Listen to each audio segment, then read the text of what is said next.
Կկարողացանք ձեզ միանալ եւ լսել ձեր խոսքը, որը շատ հետաքրքիր էր։ Հիմա ես մի փոքր խնդիր ունեմ։ Ընդհանուր 20 րոպե մեզ մնացել եւ 3 անձ կա, որոնք ձեռք են բարձրացրել 4 արդեն անձ հարցերի համար, այսպեսով մենք երևի թե 5 րոպե կտանք յուրաքանչյուրին քննարկման համար, որպեսզի մեր օրակարգի վերջին կետին անդրադառնանք ինձ ցանկում։ Երկրորդը Տիկին Կանդանյան, պարոն Զիփյանը եւ ով էր չորրորդը։ 3 հոգի։ Կցանկանամ հավաքել բոլոր հարցերը, այնուհետև տալ հնարավորություն հարցերը բարձրացնելու համար, այնուհետև մենք կեզրափակենք մեր օրակարգը։ Շնորհակալություն։ Ես մեկնաբանություն նախորդ քննարկման հետ կապված ներքին հարցերի հետ կապված այստեղ Հայաստանում աշխարհաքաղաքական իրավիճակը պատմության ընթացքում միջերկրածովյան տարածաշրջանում Արևելյան Եվրոպայում աշխարհաքաղաքական իրավիճակը միշտ էլ խթան է եղել։ Ոչ ոք չի կարող գնալ Բրյուսել եւ ասել ես տառապում եմ արտաքին վտանգից։ Մենք գնում ենք եւ վերջապես Հայաստանը տեխնացու է։ Մենք պետք է լուծենք ներքին խնդիրները։ Սահմանը Թուրքիայի հետ սահմանը փակելու մասին չէ հարցը, այն է թե այսօր ինչ է տեղի ունենում Հայաստանի քաղաքներում, որտեղ դուք հստակ ակնհայտ կերպով, ես այստեղ չեմ եկել դատելու համար 20, 30, 40, չգիտեմ, ոստիկան, որոնք մարդկանց կալանավորում են։ Եթե օրինակ կաշառքի համար է, բայց եթե իրանց կարծիքի համար են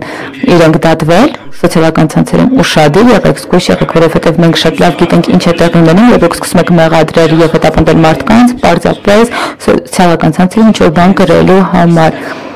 Սա մեթոդ է արդեն։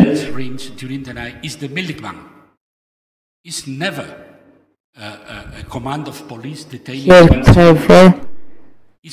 մեկ անձի անգամ ժողովրդավարության մեջ չի կարելի բանդարկել, օրինակ գնանք Ստամբուլ, դուք չպետք է հարյուրավոր ոստիկանների ուղարկեք, դուք ասում եք, որ այս անձը ուղղակի պետք է գա այս դատարան,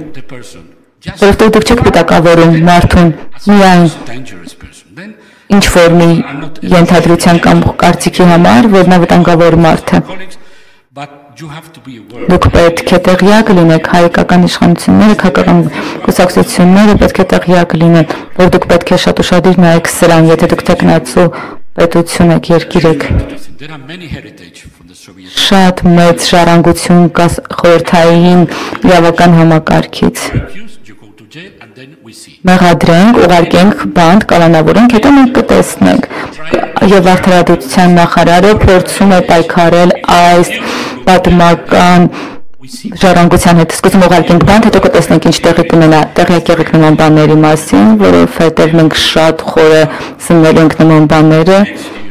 Ես գիտեմ, որ հետագա տարիների ընթացքում, երբ խոսքը գնա Հայաստանի մասին, շնորհակալություն։ Հաջորդը Սեքանդերյանն է։ Խնդրում շատ կարճ մեր խոսքը ձևակերպենք։ Շատ շնորհակալություն, հարգարժան նախագահ, համանախագահողներ,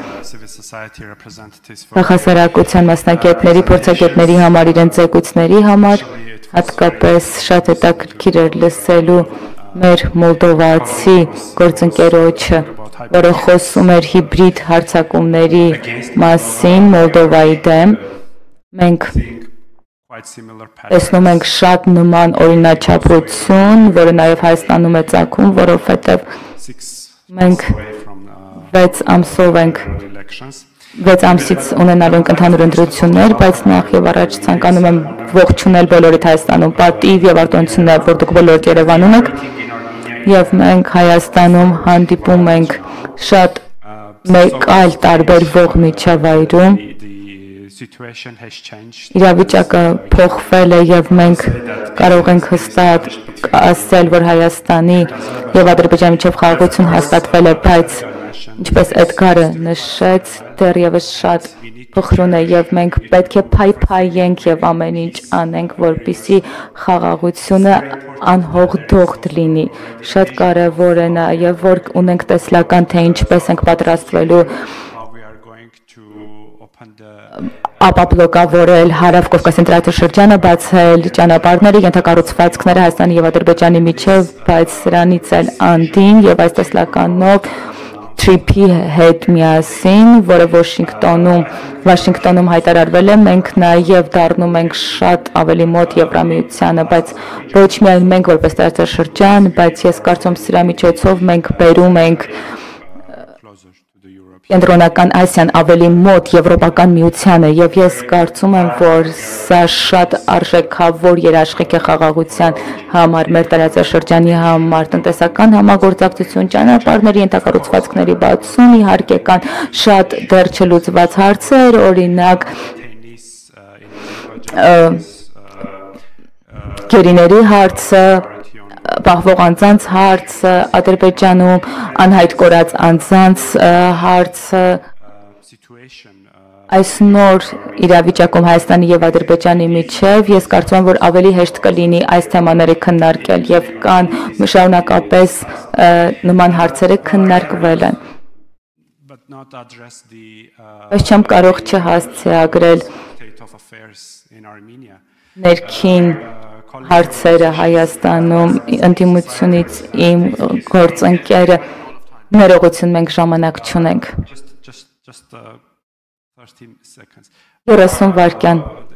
գործընկերը զարմացավ ինչու թե քաղբանտարկյալների հարցը չքննարկվեց որտեղ չկան քաղբանտարկյալներ Հայաստանում եկեք ձեռք բարձրացնենք քանի մարդ կկարծի որ մենք ունենք քաղբանտարկյալներ Հայաստանում 2018 թվականից մենք չենք գնում փոխզիջման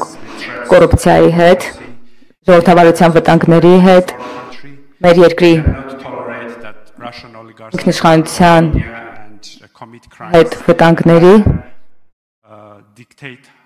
մենք թույլ չենք տալիս, որ Ռուսաստանը գա եւ մեզ ասի, թե ինչպես փրկել Հայաստանը, մենք ունենք բավարար փրկիչներ եւ հայ ժողովուրդը չունի փրկիչների կարիք հատկապես Հայաստանից դուրս փրկիչների։ Ես կարծում եմ այս քննարկումը շատ ժամանակին էր հիբրիդ հարցակումների հետ կապված եւ ես հույս ունեմ, որ մենք կկարողանանք այս